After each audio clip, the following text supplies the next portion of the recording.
गरीबी के कारण वह बहुत ज़्यादा परेशानी अनुभव करना प्रारंभ कर देती है। गरीबी क्या होती है यह तो जिसके जीवन में दस्तक देती है उसी को ही पता लगता है। जब गरीबी का प्रवेश होता है तब आदमी को दिन में तारे नज़र आने प्रारंभ हो जाते हैं। गरीबी से बढ़कर इस दुनिया के अंदर और कोई ज़्यादा दुख नहीं हो सकता है। आज रामेश्वरी के मन के अंदर यही सबसे ज़्यादा चिंता सताती जा रही थी। उसका लड़का मनोहर धीरे धीरे किशोर अवस्था में प्रवेश कर रहा था। उसके लिए शिक्षा, भरण पोषण, इसकी भी जिम्मेवारी उसके ऊपर थी। अब क्या किया जाए, यह चिंतन धारा उसके मन में उभर कर आनी प्रारंभ हो जाती है।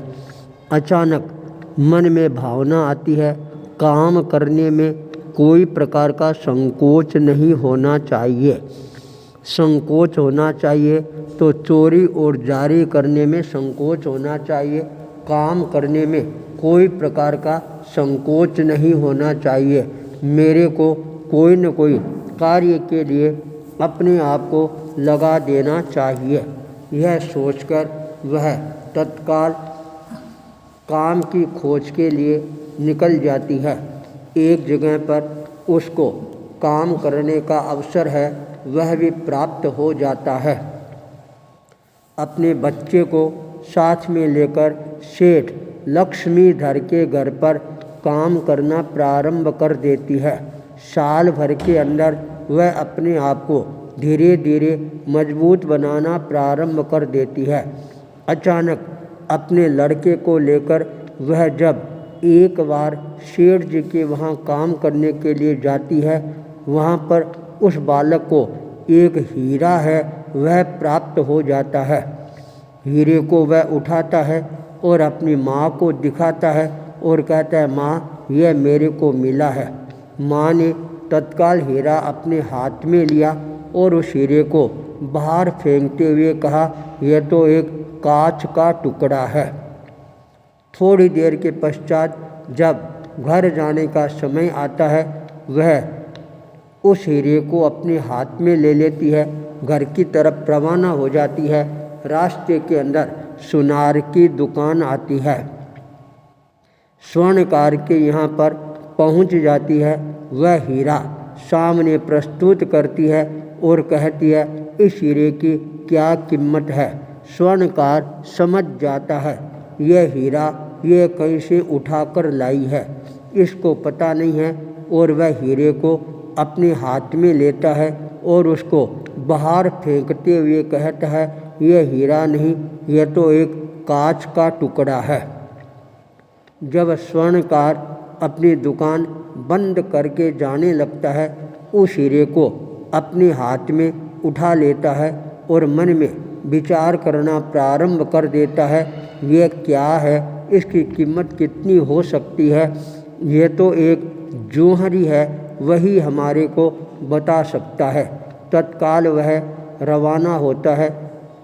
पूरे गांव में सबसे बड़ा जो जौहरी था उसके घर पर दस्तक देता है, प्रणाम करता है, नमस्कार करता है, उनके चरणों में जाकर बैठ जाता है, निवेदन करता है, यह मेरे को मिला है, ये क्या है, इसकी क्या कीमत हो सकती है, आप मेरे को बताने की अनुकंपा करवाएं।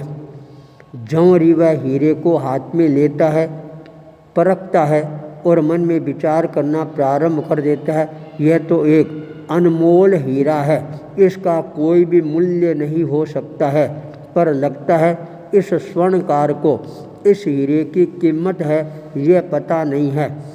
जौहरी हीरे को हाथ में लेता है और उसको बाहर फेंकते हुए कहता है, यह तो एक कांच का टुकड़ा है, इसका कोई मूल्य नहीं है। स्वर्णकार अपना मुंह लेकर अपने घर की तरफ रवाना हो जाता है।